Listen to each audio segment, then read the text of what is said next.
Hey y'all, it's your girl Jamaica coming back live. Well, I'm not live, but I'm alive.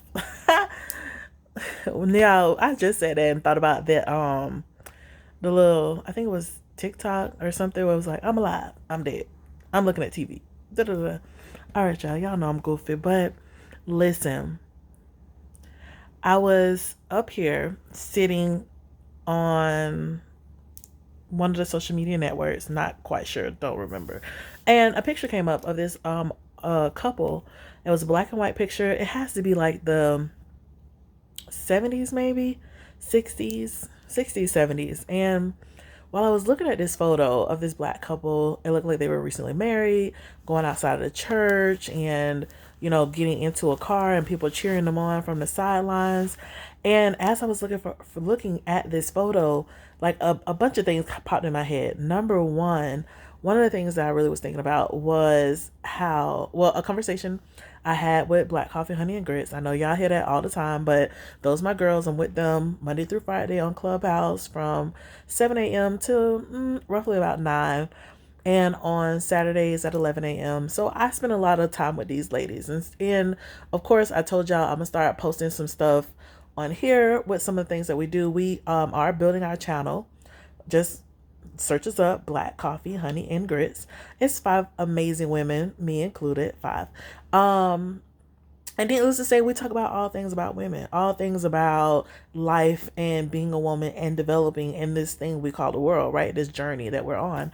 And so we had a room not too long ago. Well, we've had a plethora of rooms, but one of the rooms I was thinking about, we were talking about relationships and um, talking about pretty much like what can men and women do in order to what can black men and women do in order to kind of like build a relationship and get rid of some of these preconceived notions or things that we are so prone to know that affects relationships negatively. And then it made me also think about another show which I missed. I was so sad that I missed it, but I was tired, y'all. But but it was about like your grandparents' relationships. And so of course, getting back to the photo that I was looking at, the photo made me think about um decades, right? The time and which society was doing certain things. And so it being older, it made me think about my grandparents and my great grandparents and how not really their relationships, so to say, because I can't really speak on that in particular, but it just made me think about them because of the age of the photo and think about all the things that, I've talked in this room about or heard people talk about. And one of the things I think, which was this week or last week, which was the first conversation that I mentioned about them, just asking about what we can do as black and black and brown women and men to better our relationships, and then comparing it with the other one about your grandparents relationship. Just these thoughts in my head, it made me think about the fact that sometimes people don't put some certain things together when we talk about having stuff in context. I think a lot of people feel as though slavery, and I know y'all like, where's she going with this? But a lot of people feel as though slavery was one of those things that affected black and brown relationships the most negatively, or people of color relationships the most negatively. And I sit and I think as well and contemplate on the thought. And I was like, I don't think slavery did what you guys think it did. I don't think, yes, it did physically draw relationships apart because, slaves, of course, could move.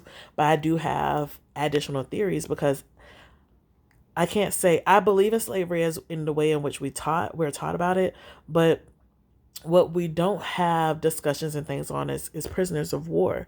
And I feel like a lot of Moorish people, black people, Israelites, whatever, Native Americans, they were prisoners of war. They were already here. They weren't necessarily brought over on a ship, not having papers. I think more white people probably were brought over on ships than blacks, honestly. But um we were already here prior to it being a the setting up of the penal colonies and them bringing over people, the poor whites from England, who were supposed to be doing indentured servitude, and who were supposed to be going to jail, and the way that they got out of jail was by coming here.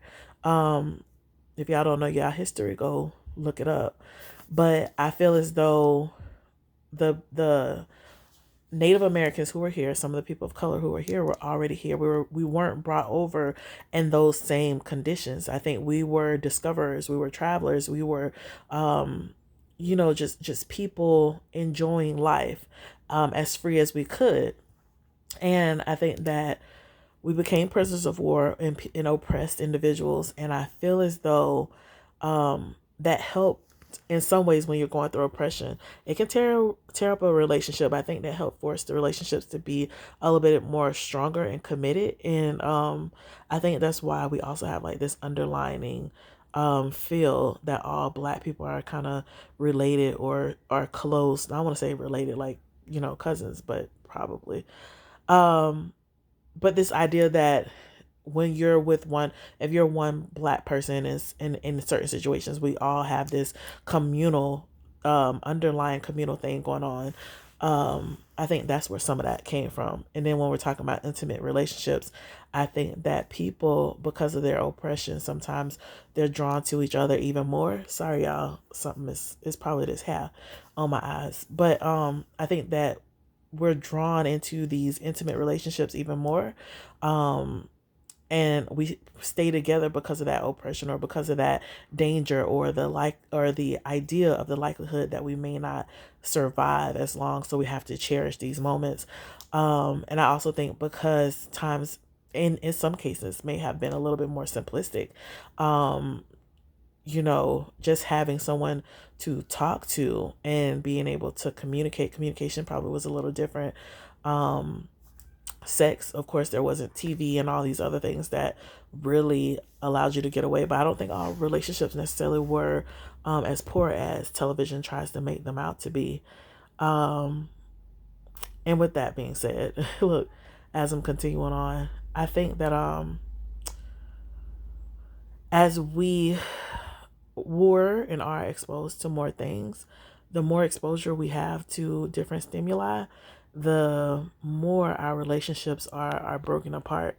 The more tempted we are of going on to the next and a new thing.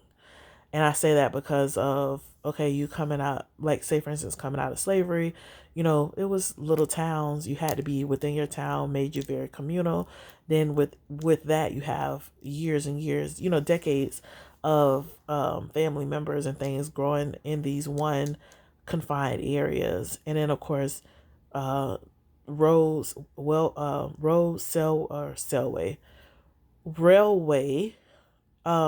more transportation started to develop. So I think that allowed for people to be able to connect with others a little bit more.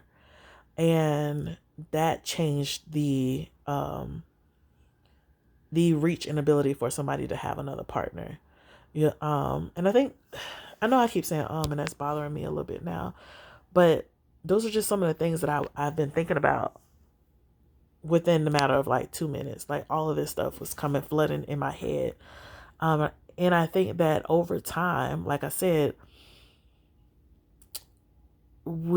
as we grew as a group, things start to change, and I think relationship started to wear away. And then we started having separatism between, of course, men and women, and the what we could do. I think before, everybody was working. So it wasn't really, even if you talk about slavery, right? In slavery, everybody was working and doing the same thing. You were out picking cotton, they was picking cotton. You may have had, it wasn't just women who were picking cotton, or just men, or just whatever. Everyone had to work. So our history of those things, I think we don't understand that we were always all equal in some senses. And then in terms of business or whatever have you, certain men were able to push their way up, so that historically, if you start looking at stuff, Black men were able to have, rights before white women, or women in general. you know yeah, I just had so many things on my head, and I hope it made sense, because this was just a tangent of a thought that I was having. And I'm so sorry, excuse me. And when I tell y'all, it's so much like the more I talk, the more I can just see it playing out. Cause I do that, y'all. I just see ideas. But yeah, if y'all want more of this, y'all write down in the comments, cause I can always bring this back up. I always think about little things like this in sporadic moments. So of course, like I say, this your girl Jamaica. I had wanted to. I might do another video after this because it was something else I really wanted to talk to y'all about. But that just one picture sparked all of those thoughts. But subscribe to the channel up top. As always, whichever side is on. Down below, click the like button.